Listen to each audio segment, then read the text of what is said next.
What's up guys, Joey here with YugaTech, and I know we're not the first, but it doesn't matter. We got out here in the studio Apple's latest and greatest iPhone, the iPhone 11 Pro Max. Of course, this is the successor to last year's iPhone XS Max, which is meant for power users in the Apple ecosystem with its bigger screen and bigger battery.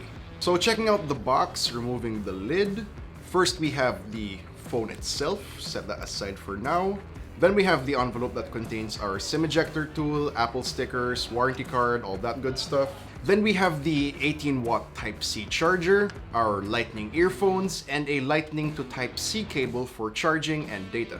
So unlike the iPhone 11, since the 11 Pro Max is one of the higher-end models from the lineup, the frame is made of stainless steel, not the low-carbon aluminum material.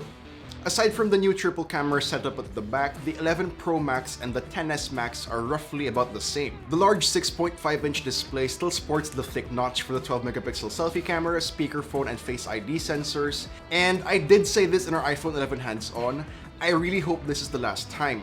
Apple, please catch up already and get rid of that thing.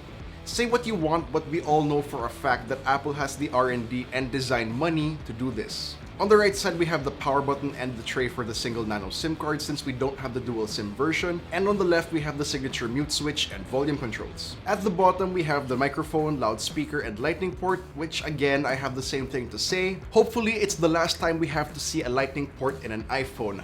I'm pretty sure Apple will still make their money if they put out Type-C accessories. At the back we have the triple 12-megapixel cameras, which consists of one main wide shooter, one telephoto, and one ultra-wide.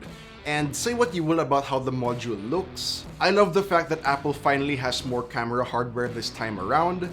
I'm personally a lover of ultra-wide lenses, and with the improved camera software this year, I think Apple has what it takes to give Google a run for their money when the Pixel 4 releases in about 2 weeks. Generally though, for build quality, it's what you would expect from the most expensive iPhone. It's sleek and tough with that steel frame and IP68 water and dust resistance. We got the new A13 Bionic chip and 4GB of RAM, and coupled with iOS 13, it's a powerful setup, and just look at that Antutu score. The highest we've seen from an iPhone. We only have the 64GB storage variant on hand, but there are also 256 and 512GB versions for those of you who are more storage hungry. Now, official pricing for the Philippines is yet to be announced, so just stay tuned for that. But if you don't know already, MSRP starts at $999 for the 64GB model. Now, what do you guys think about the iPhone 11 Pro Max? Let us know in the comments down below, and if you enjoyed this video, please do drop a like, subscribe to our channel for more content, hit the bell icon to see new future uploads, and be sure to visit YugaTech.com for the latest tech news and reviews. This has been Joey, and I'll see you guys in the next one.